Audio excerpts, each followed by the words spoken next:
Je disais, chaque chose a un commencement. C'est lui qui a parlé du commencement de l'Église. C'est lui qui a parlé du commencement de l'Évangile. Peuple de Dieu, shalom. Paix et grâce chez vous. Nous vous souhaitons une excellente audition de nos prédications. Nous sommes l'église La Compassion Extension de Lubumbashi, située au croisement des avenues Maniema Coin Kimbangu, numéro 99. Rejoignez-nous en semaine chaque mercredi et vendredi de 16h30 à 19h juste et chaque dimanche à nos deux services, au premier service à partir de 8h juste et au deuxième service à partir de 11h juste. Contactez le pasteur au plus 243 81 56 89 586.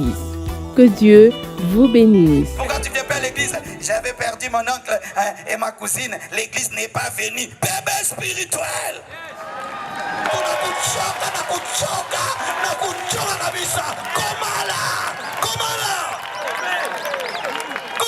Tu es venu au monde. Le Seigneur a regardé les anges. Il a dit que c'était bon. Lire stimule notre cerveau et améliore notre mémoire. La lecture nous aide à comprendre mieux, plus vite et à penser de manière plus complexe. La lecture nous nourrit comme le pain nourrit le corps.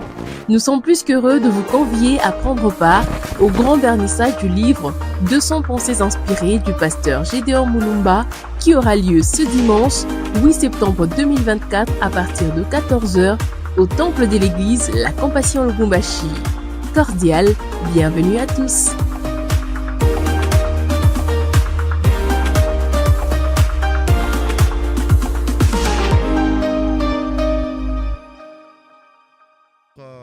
Présence, il y en a qui sont là depuis le matin. Nous vous remercions pour votre attachement aux choses de Dieu.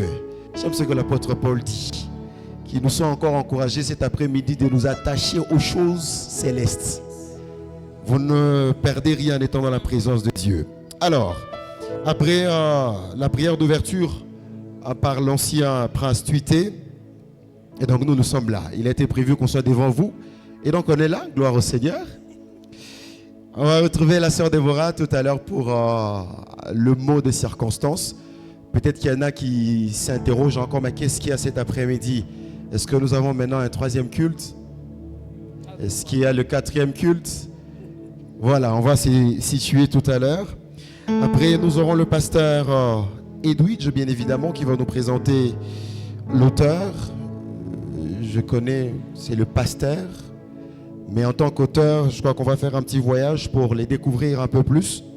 Comment il a commencé et quels sont les projets à venir, par la grâce des dieux. Ensuite, nous aurons un moment d'échange, questions-réponses avec le pasteur Gédéon. Ça sera autour, bien évidemment, de ce merveilleux livre que nous avons le plaisir de vous présenter cet après-midi. Après, ça sera la cérémonie elle-même de vernissage. Ça sera avec le pasteur Didier, juste après.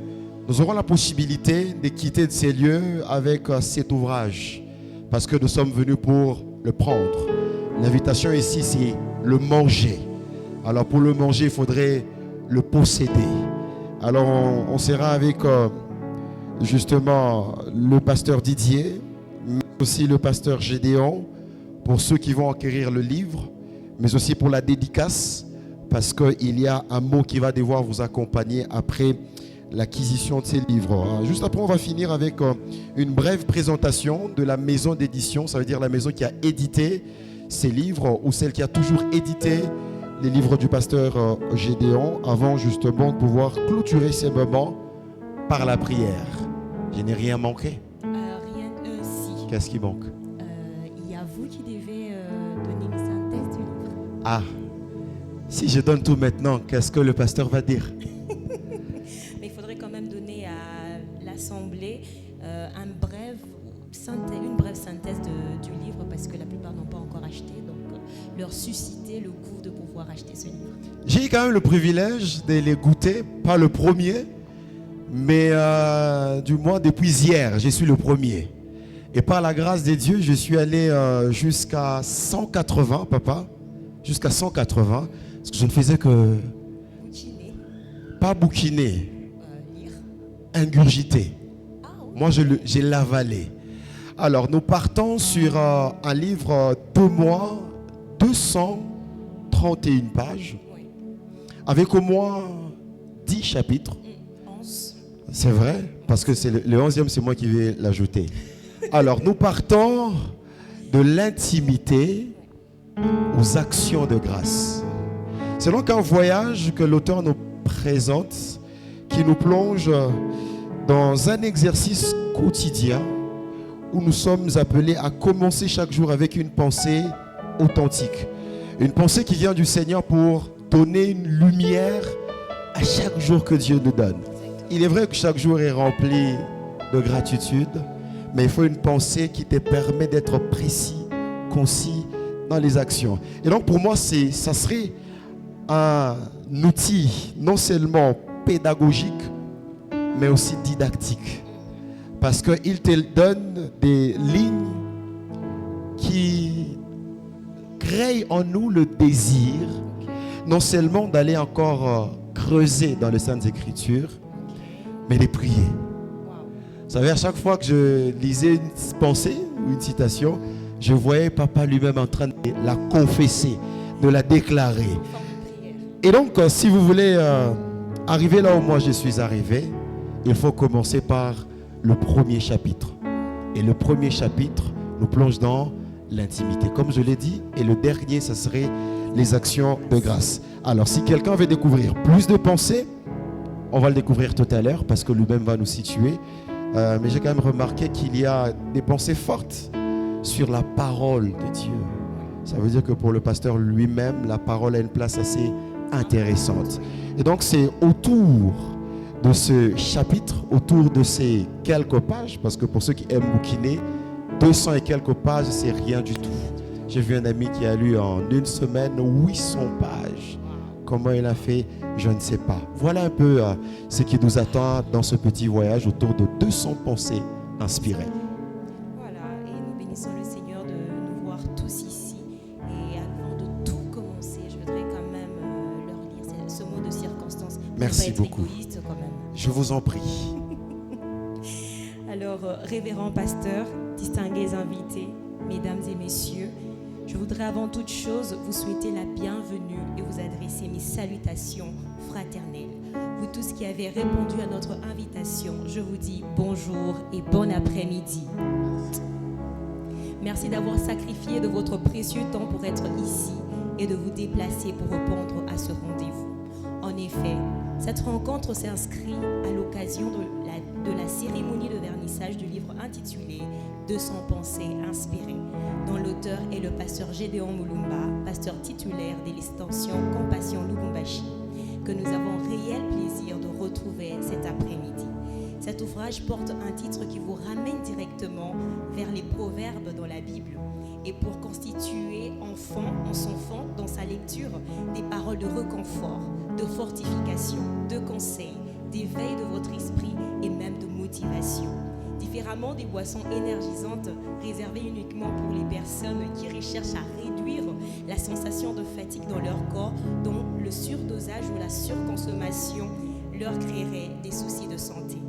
Mais celui-ci s'inscrit pour la lecture de toute catégorie de personnes, peu importe le nombre de fois que vous aurez à le lire, ça sera une force vitale, non seulement pour votre âme, mais aussi pour votre esprit, jusqu'à influencer votre corps physique.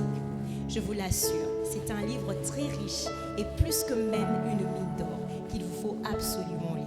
C'est sur ces mots que je souhaiterais clore mon discours en déclarant officiellement ouverte cette cérémonie de vernissage du livre 200 pensées inspirées. Je vous dis merci pour votre attention. Merci beaucoup, sœur Déborah, Je vous en prie, Papa. pour ce mot des circonstances. Est-ce qu'on peut encore l'encourager, s'il vous plaît? Je crois qu'avec ces mots d'introduction, j'aurais bien aimé commencer directement par... Des questions? Pas des questions, mais le vernissage lui-même. Alors, je voudrais ici inviter très rapidement le pasteur Edwidge. Ça serait pour présenter l'auteur. Est-ce qu'on peut encourager le pasteur, s'il vous plaît? Est-ce qu'on peut bien le faire, de grâce? Merci beaucoup. Ça sera pour une présentation de l'auteur. Merci. Sentez-vous à l'aise, maman. Merci.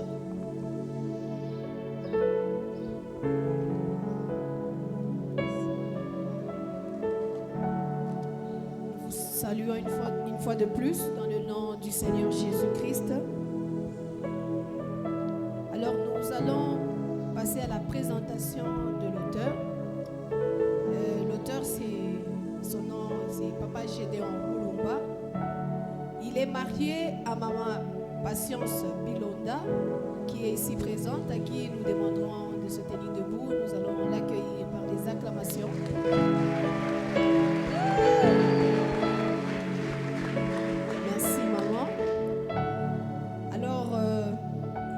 L'auteur est père de 2 merveilleux enfants, Kenaya et Kairos Moulumba. J'espère que Kenaya est là et Kairos. Ils peuvent se tenir debout. Kenaya, tiens-toi debout, on t'accueille. Alléluia, nous acclamons le Seigneur. Il est aussi pasteur et père spirituel de plusieurs fils et filles, que nous sommes tous en ces lieux. Je crois qu'il y a encore des fils spirituels et filles de Papa Gédéon. Si vous êtes là, nous voulons aussi vous honorer en vous saluant. Tenez-vous debout.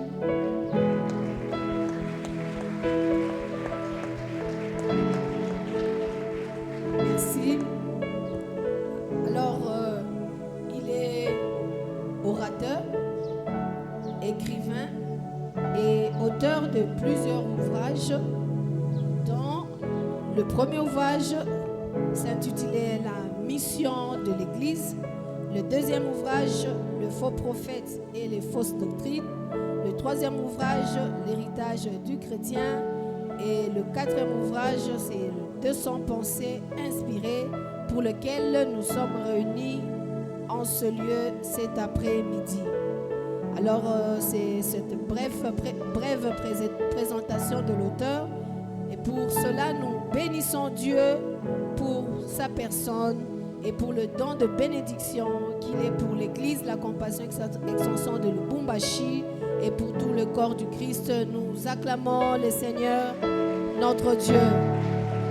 Merci beaucoup, pasteur. Est-ce qu'on peut encore l'encourager, s'il vous plaît? Je disais, est-ce qu'on peut l'encourager? Un jour, peut-être, ça serait vous pour venir présenter le 20e livre du pasteur. Car il y en a encore. Alors, le moment, il est arrivé enfin. Moi, je l'attendais. Alors, on va, bien-aimés frères et sœurs, distingués invités, recevoir sur cette estrade le pasteur Gédéon Moulumba pendant qu'il s'élève. S'il vous plaît, est-ce qu'on peut ovationner l'homme de Dieu et la grâce? S'il vous plaît, est-ce qu'on peut bien le faire? Je disais, si c'est pour le Seigneur qu'on le fait, faisons-le très bien. Bonjour papa et bon après-midi. Bienvenue à vous. Non, vous ne nous encouragez pas. Je disais, c'est quand même un auteur aux 4 ouvrages. Et ce dernier, c'est quand même 200 pensées. Je ne parle pas de 2.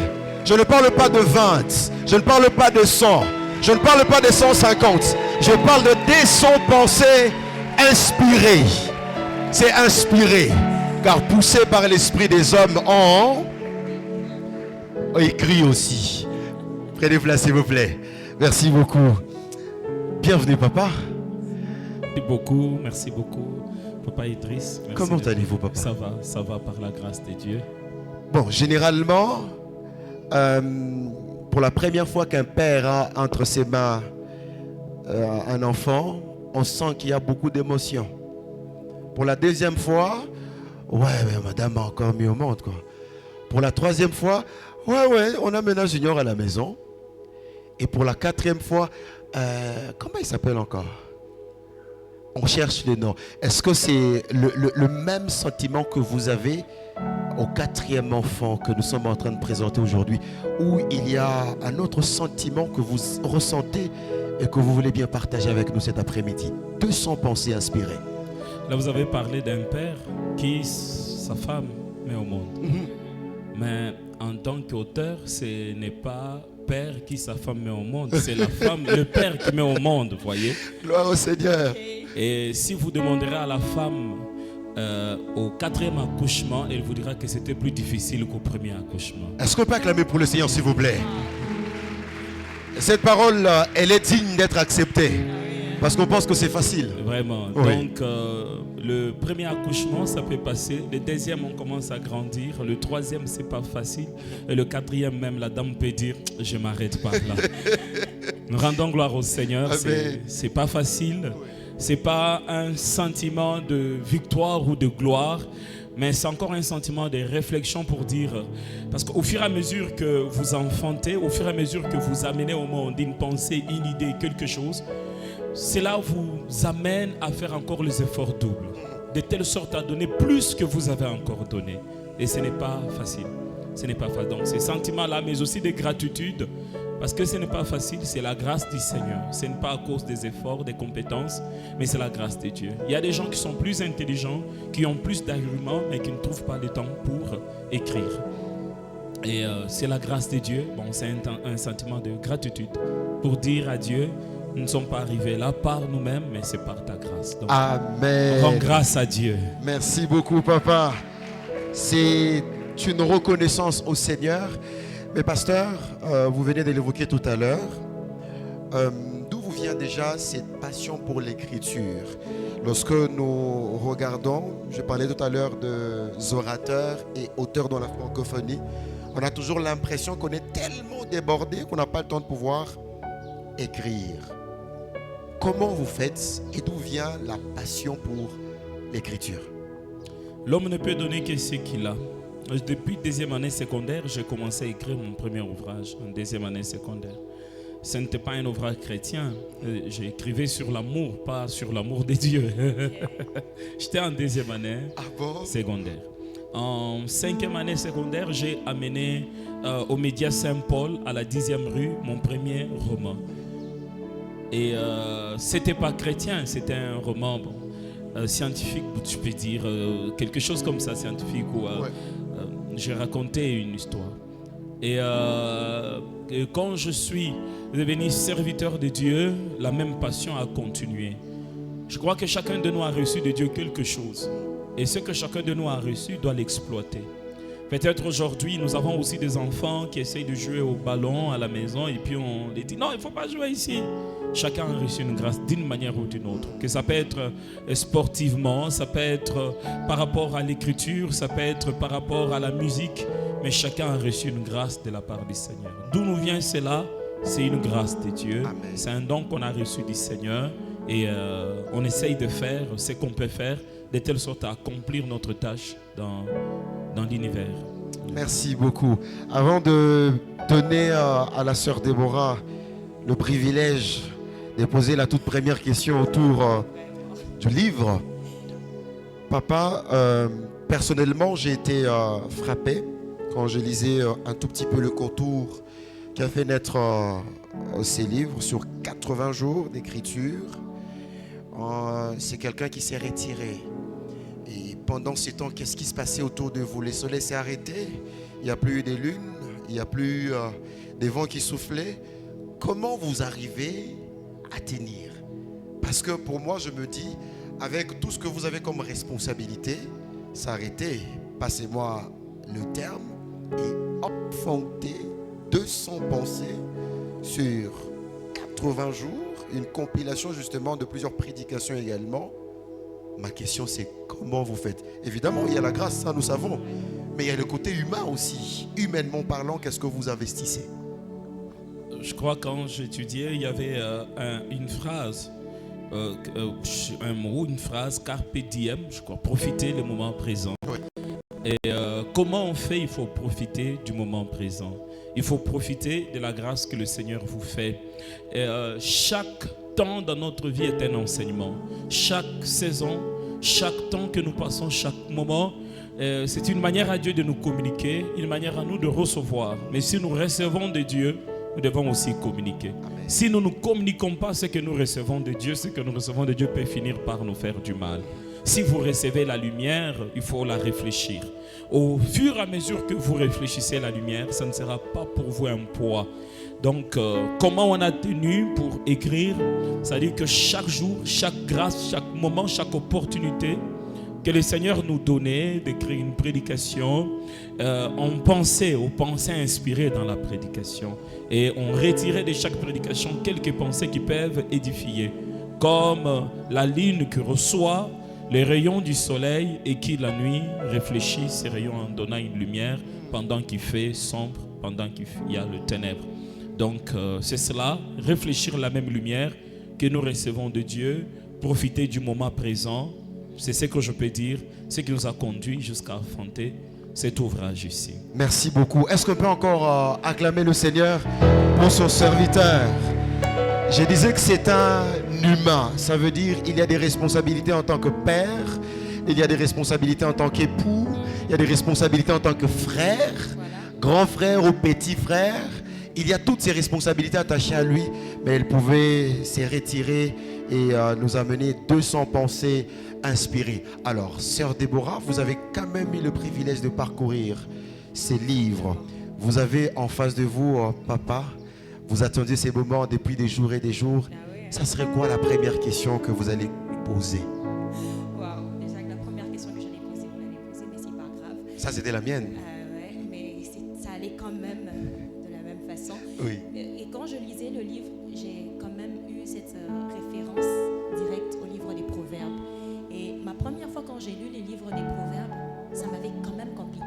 Et c'est le même sentiment que j'ai eu quand je lisais le livre. Et puis je me disais, waouh, c'est comme si on me parlait directement, pratiquement comme dans les livres des Proverbes. Et puis je me dis, mais Seigneur, comment est-ce possible d'inspirer de telles choses? Parce que moi je me disais que c'était une inspiration qu'on retrouvait que dans la Bible, dans l'ancienne époque.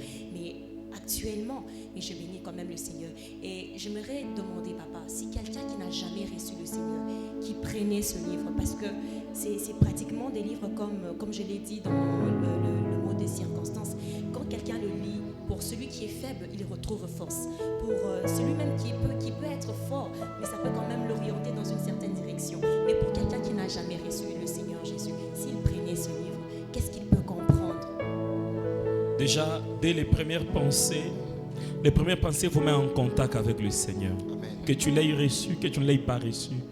Mais tu comprendras par les premières pensées que on ne peut pas dominer sur une journée juste parce qu'on est intelligent. On ne peut pas vaincre dans la vie juste parce qu'on est fort. Je crois que la première pensée dit qu'il faut commencer sa journée dans la présence de Dieu.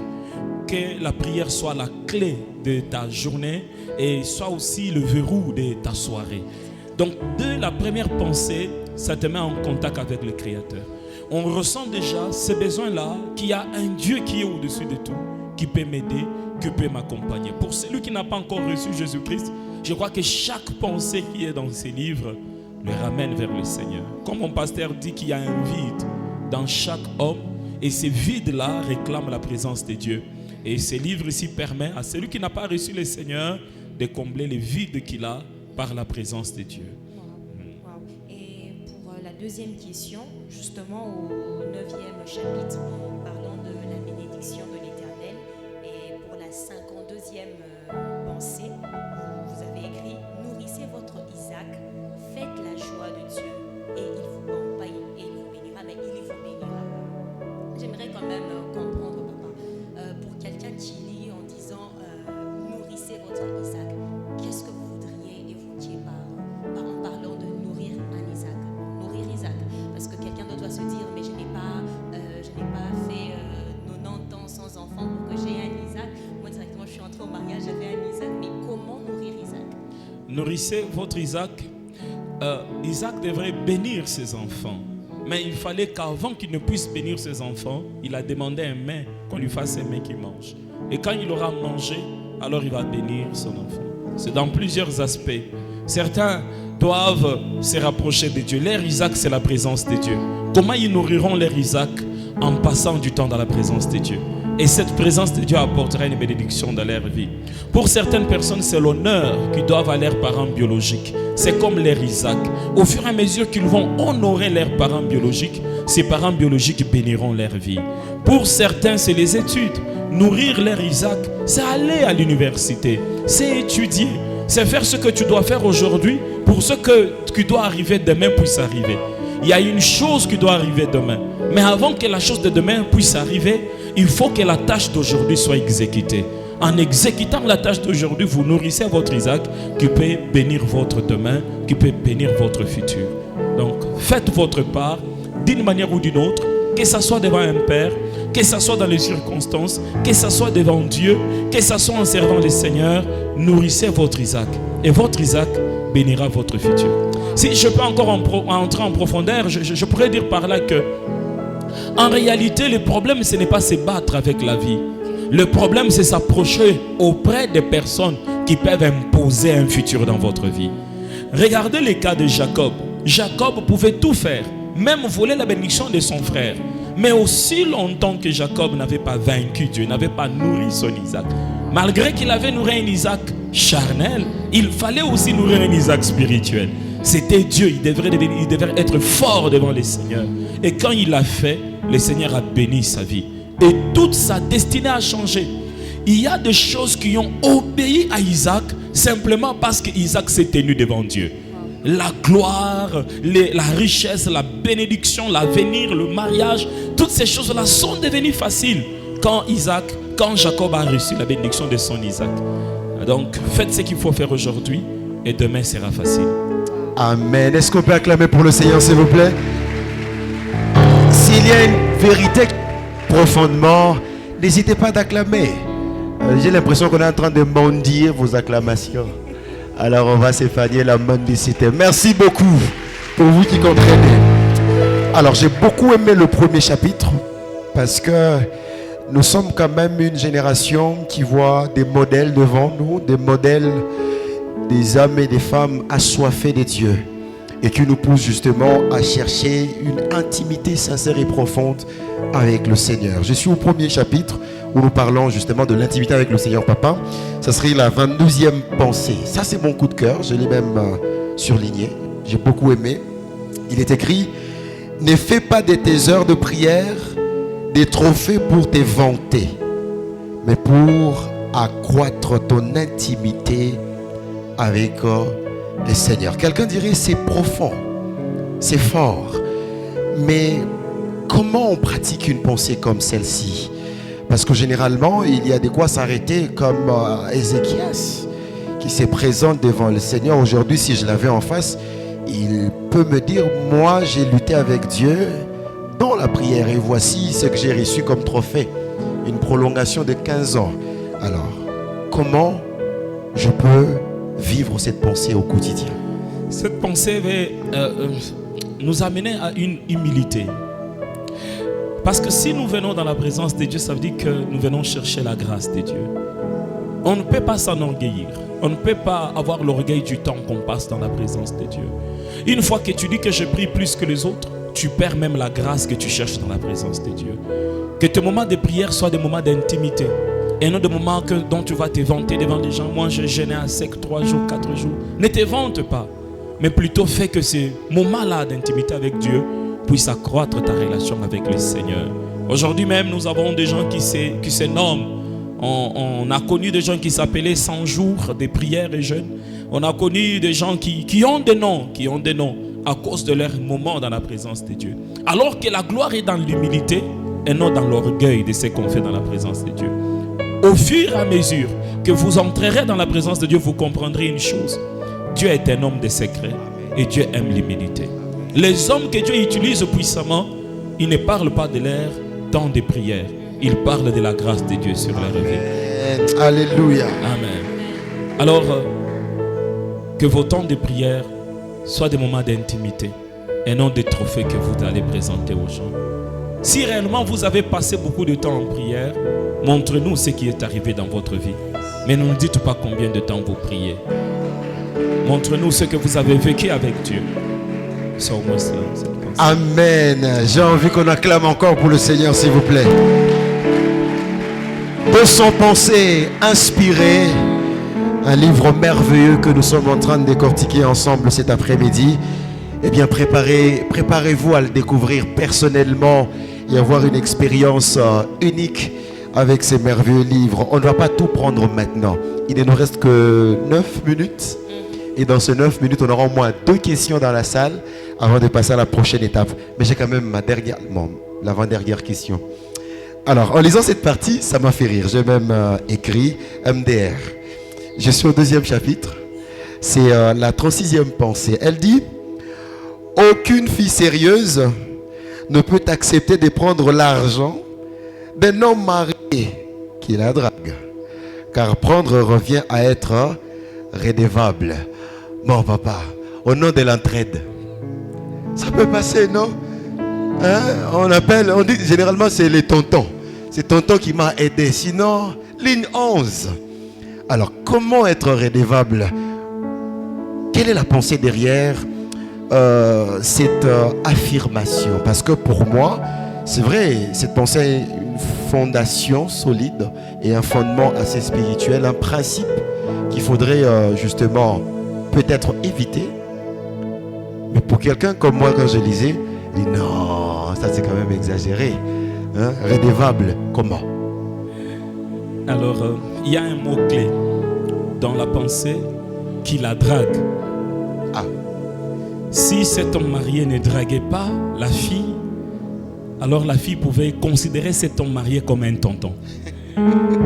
Du moment où cet homme marié commence à draguer la fille, cet homme marié n'est plus un tonton, il devient un serpent. Il devient un serpent pour la fille. C'est compliqué de comprendre que la Bible dit que la main qui donne est au-dessus de la main qui reçoit. Comment la main qui donne sera au-dessus de la main qui reçoit? Ce n'est pas un phénomène physique, c'est un phénomène spirituel. Parmi les choses que Dieu m'a enseignées dans la vie, si tu veux avoir l'autorité, sois celui qui est la source pour les autres. Si tu es la source dans ta famille, quand tu convoqueras toute la famille, elle viendra. Si tu es celui qui bénit tes amis t'entendront. Et si tu es celui qui donne aux autres, les autres subiront ton influence. Aussi longtemps que tu es une source, tu vas influencer. Mais il y a une source en bien, il y a une source en mal. Celui qui drague la fille d'autrui pendant qu'il est marié est une source d'approvisionnement financier, mais est une mauvaise source. Et cette personne deviendra redevable. Parce qu'un jour ou une autre, comme c'est la main qui donne, il est au-dessus de celle qui reçoit, la main qui donne peut commencer à exiger. Et sous la honte d'avoir beaucoup reçu, on finit par donner. Vous ne vous demandez pas comment quand les gens vont chez les autres et qu'on leur donne à manger, ils finissent toujours par parler. Quand tu manges chez quelqu'un, c'est comme s'il y a une vitesse dans la bouche qui arrive. Tu peux commencer à raconter les problèmes d'hier, d'avant-hier. Tonton, d'ailleurs, on ne t'aime pas chez nous. Hein? Tu peux livrer même des secrets. C'est-à-dire qu'après avoir consommé, on ne peut que vomir. Mais tu peux vomir ta vie après avoir consommé l'argent d'autrui. Donc, d'une manière ou d'une autre, prendre l'argent d'un homme marié, c'est mettre sa propre vie en danger si celui-ci te drague et te cherche. Est-ce qu'on peut acclamer pour le Seigneur? Merci beaucoup, papa. Quelqu'un a dit, il y en a qui ont déjà mangé l'argent des pagnes des mamans, des chèvres, juste dans le transport et les iPhones. Et puis le jour où finalement on viendra pour déposer, non, moi j'avais déjà donné l'argent de la chèvre. Vraiment. Elle n'a qu'à dire la vérité. Vraiment. Alors, ma dernière question, bon, j'ai dit la dernière fois, hein? Non, l'avant-dernière. 42e pensée, le chrétien doit être beau. Là, on est tous d'accord. Le chrétien doit être beau, charmant, mais pas une occasion de chute pour les autres. Bon, Moïse est un exemple. Quand il descendait de la montagne, il se couvrait. C'est ça que nous devons retenir, papa. Et si je peux encore ajouter, la chrétienne doit être belle, mais pas sexy. La bonté reflète Dieu. Mais être sexy, ça ne reflète plus Dieu. Parce que ça veut dire sexuellement attirant. On peut l'être pour son mari, mais pas pour être une occasion de chute. On peut être bon, on peut être charmant. Mais du moment où les autres tombent, alors là, on ne reflète plus les seigneurs. Si nous sommes des ambassadeurs, nous devons refléter Dieu partout où nous passons. Et nous ne devons pas être une occasion de chute. Et la Bible dit, pour celui qui a une occasion de chute, vaut mieux qu'on puisse mettre une mêle à son cou, qu'on puisse lui jeter dans une rivière profonde. Il ne faut jamais souhaiter que les autres tombent à cause de toi. Raison pour laquelle le chrétien doit veiller sur son comportement, sur son habillement, sur son langage, sur ses actions, de telle sorte à être une occasion de relèvement et non une occasion de chute. Merci beaucoup, papa. Alors, Sœur Déborah, vous avez une question encore sur les livres. Écoutez, on ne va pas tout dévoiler maintenant, sinon Non. quelqu'un va dire, ben, j'ai tout entendu. Oui, de peur que quelqu'un se dise, je ne veux plus acheter, on a tout dit. Non, ils vont acheter, t'en fais pas. On leur fait confiance. Ils vont acheter. Alors, papa, je suis quand même intriguée. Je me disais, papa pouvait donner toutes les pensées possibles, mais pourquoi le mariage? Bon, déjà, moi-même, quand j'étais en train de lire, je me voyais, bon, ça me prépare, hein, papa, ça m'a préparé. Ça m'a donné quand même beaucoup de pistes. Chers célibataires, bonjour, hein, ne vous en faites pas, il y a des bonnes choses pour nous également. Alors, je voudrais savoir, pourquoi parler du mariage dans ces livres, dans ces 200 pensées inspirées? Le problème qu'il y a avec plusieurs enfants, surtout les filles, c'est que leur maman ne leur parle jamais de la sexualité. Et plusieurs filles connaissent des problèmes même dans le mariage. Il y a même des filles pour qui leur première menstruation, elles se sont débrouillées avec leurs amis. Je connais une sœur qui, sa première menstruation, c'est un ami garçon qui l'a dit que ça se passe comme ça. Sa mère ne l'avait jamais dit qu'un jour, quand tu vois les sangs, tu feras ceci, tu feras ça.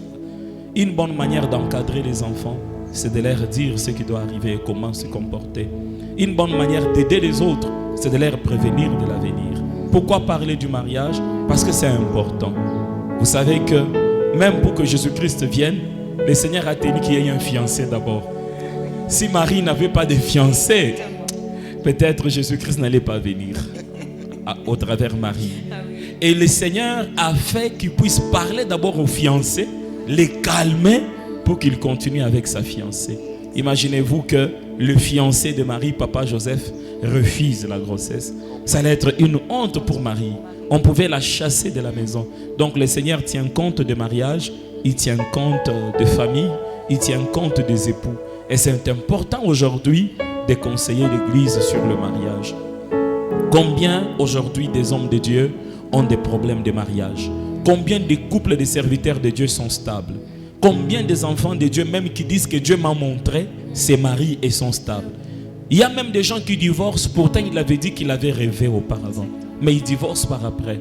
Alors, je crois que c'est important aujourd'hui que l'Église puisse parler du mariage, les hommes de Dieu parlent du mariage. Parce qu'en stabilisant le mariage, on stabilise aussi l'Église. Une Église qui n'a pas de mariage stable, ce n'est pas une Église stable. C'est important de parler du mariage. En tout cas, merci beaucoup, papa. Merci. Est-ce qu'on peut encore acclamer?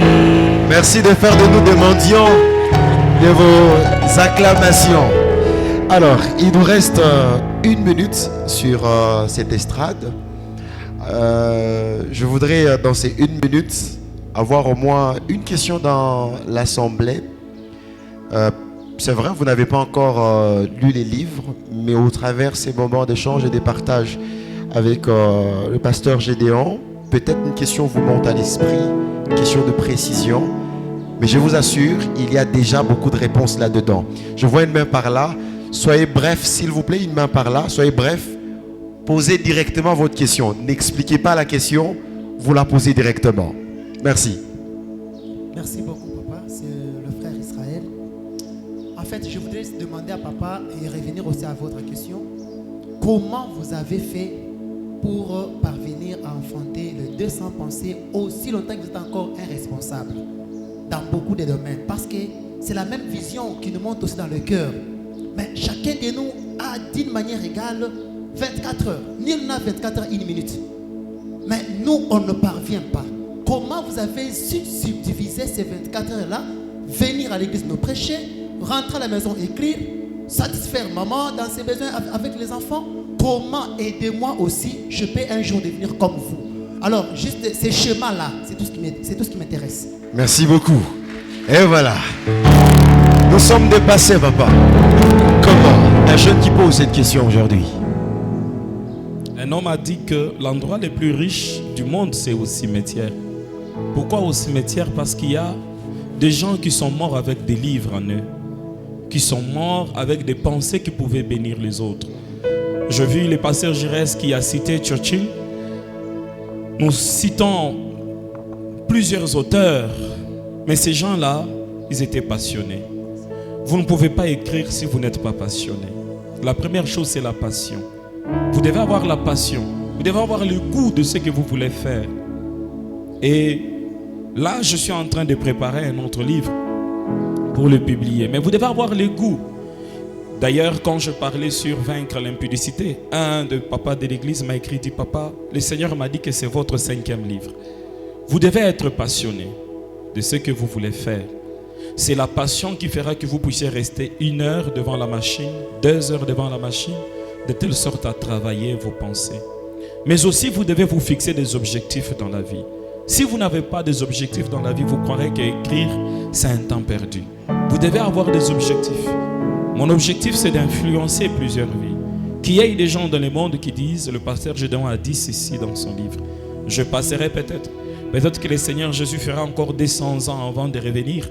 Mais que ces 200 ans-là, avant que Christ ne revienne, que les pensées du pasteur Gédéon, que les prédications du pasteur Gédéon, que les livres du pasteur Gédéon puissent influencer des vies. Si Dieu vous a éclairé, vous devez faire de tous vos efforts afin d'éclairer aussi les autres. Alors, soyez passionnés, ayez des objectifs à atteindre. Qu'est-ce que vous voulez vraiment de votre vie? Et ce que vous avez en tête, vous voulez mourir avec? Vous devez aussi avoir une colère sainte. Parce que si vous n'avez pas une colère sainte, vous ne saurez pas arriver au bout de votre vision. Dieu vous a appelé à faire quoi? Si Dieu vous a appelé à écrire des livres, regardez quel âge avez-vous aujourd'hui. Regardez si Jésus venait demain, qu'est-ce que vous allez donner comme rapport à Dieu? Regardez si dans 5 ans vous mourrez, qu'est-ce que vous allez laisser sur la terre comme trace? Il faut avoir une colère sainte. Mais aussi, il faut savoir que avant vous, il y a des millions de gens qui sont décédés. Même dans votre famille, il y a des gens qui sont morts. Certains même, vous les avez déjà oubliés. Si tu ne laisses pas de traces, dans une année, on t'oubliera après ton départ sur la terre. Ceux dont leur nom reste, c'est ceux qui ont laissé des traces sur la terre. Battez-vous à laisser des traces. Pour finir, il faut savoir qu'au ciel, il n'y aura pas de maison d'édition. On ne publiera pas des livres au ciel. Ce que vous ne pouvez pas faire sur la terre, vous ne le ferez pas au ciel. Battez-vous et faites ce que vous pouvez faire aujourd'hui. Que Dieu vous fasse la grâce au nom de Jésus-Christ. Amen. Deuxième question. J'aurais bien aimé que ce soit une sœur ou une maman. Deuxième question dans l'assemblée. Pas de questions? Voilà, ça veut dire qu'on a gardé la soif pour découvrir le livre. Merci beaucoup, papa. Il y a tellement de questions. Il y a tellement de questions. Mais nous voulons passer à cette autre étape. Ça serait la cérémonie, bien évidemment, de vernissage avec le pasteur Didier. Je voudrais que ce moment soit un moment où nous offrons cet enfant au Seigneur, que ça soit fait avec tout notre cœur. Est-ce que le pasteur Didier peut monter, s'il vous plaît, pendant qu'il s'approche? Est-ce qu'on peut acclamer pour le Seigneur? On va encore garder un tout petit peu papa ici. Donc, on ne laisse pas papa partir. Comme c'est une cérémonie de vernissage, on va laisser à papa Didier ce temps. Merci.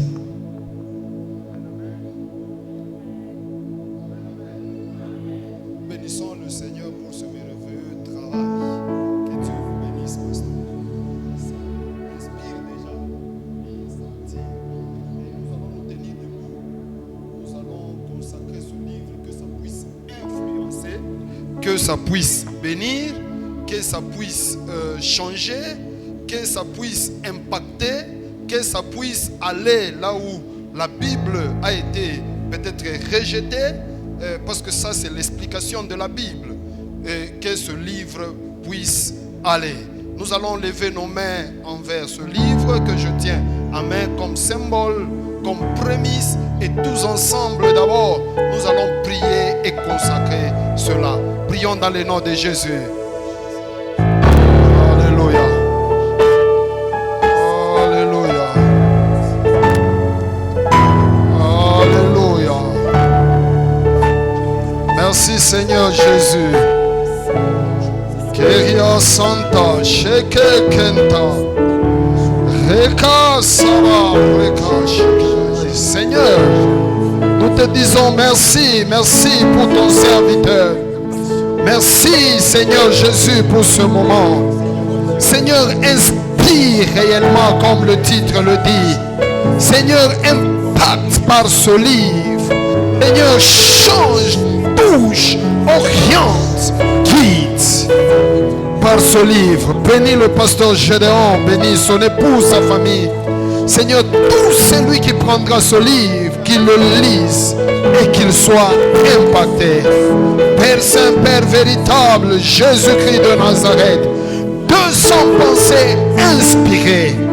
Quand il touche, que le changement se fasse voir.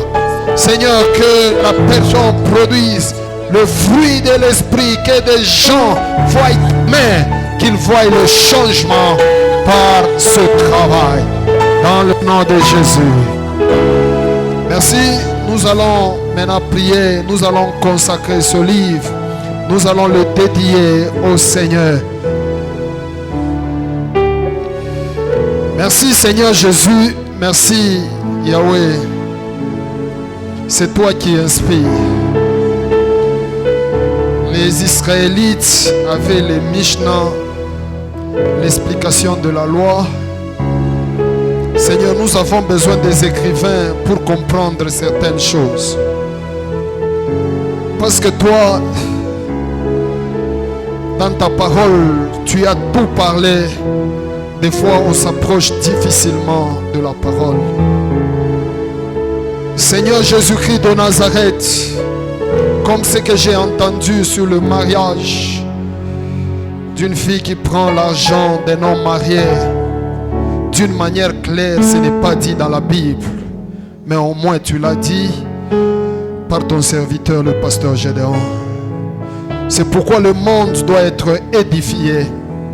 Aucune personne n'aura raison de dire que je n'avais pas entendu. Je n'étais pas au courant, parce que les 200 pensées inspirées sont venues élargir, expliquer ce qu'on ne comprenait pas. Seigneur Jésus, merci pour ce travail. Nous dédions ce livre. Que ça impacte, donne le goût et la soif de le lire. Seigneur, des gens lisent des brochures qui détruisent, des romans qui détruisent. Seigneur, attire à ce livre. Saint-Esprit de Dieu, nous parlons de tes choses. Si c'était sur la tribu ou autre chose, sur notre pays, ça concerne ton fils, ça concerne ton royaume. Attire ton peuple, attire tes enfants, attire des enfants de Dieu, attire tes créatures. Seigneur, convertis en aussi grand nombre toutes les personnes qui s'approcheront de ces livres. Seigneur, donne la paix, donne la quiétude, donne le chemin, donne ce qu'il faut à ceux-là qui s'approcheront de ces livres. Ainsi, Seigneur, nous consacrons ces livres. Il entre dans ce monde. Il va faire son parcours selon ce que tu as décidé. Et ta décision est que 200 pensées inspirées impactera. Que ça impacte comme les autres. L'héritage du chrétien a impacté. Que ça impacte comme les autres livres de ce même auteur. Mais que ça impacte au-delà. Que ça donne de la vie. Nous te disons merci.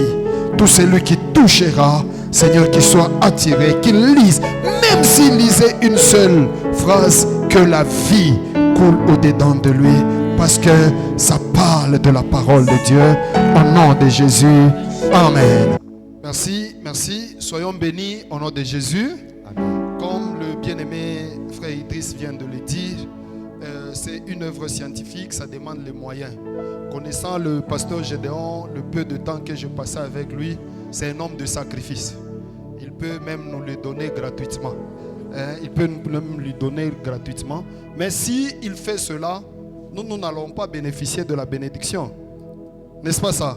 S'il nous donne gratuitement, je n'accepte plus de certaines choses gratuites. Certaines choses gratuites, qu'on me donne une Bible gratuite, qu'on me donne... Non, certaines choses méritent le sacrifice. Il est venu à notre église, il nous a défiés, on n'avait pas encore mis le sous-pavement. Il dit, si je reviens encore, vous n'avez pas mis. Moi, je veux mettre. Amen. C'est le jour où nous avons eu un partenaire. Il a dit, maman, papa, nous n'allons pas avoir de bénédiction. Moi, je veux mettre le sous-pavement. Alléluia. Lire stimule notre cerveau et améliore notre mémoire. La lecture nous aide à comprendre mieux, plus vite et à penser de manière plus complexe. La lecture nous nourrit comme le pain nourrit le corps. Nous sommes plus qu'heureux de vous convier à prendre part au grand vernissage du livre 200 pensées inspirées du pasteur Gédéon Moulumba qui aura lieu ce dimanche 8 septembre 2024 à partir de 14h au temple de l'église La Compassion Lubumbashi. Cordial, bienvenue à tous.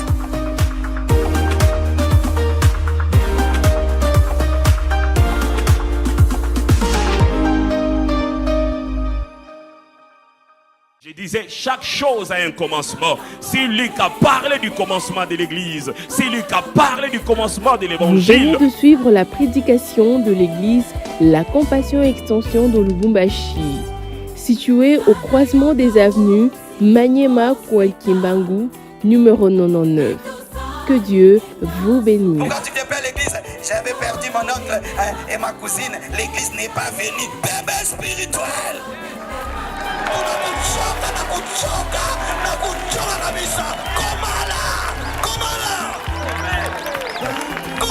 Tu es venu au monde. Le Seigneur a regardé les anges. Il a dit que c'était bon.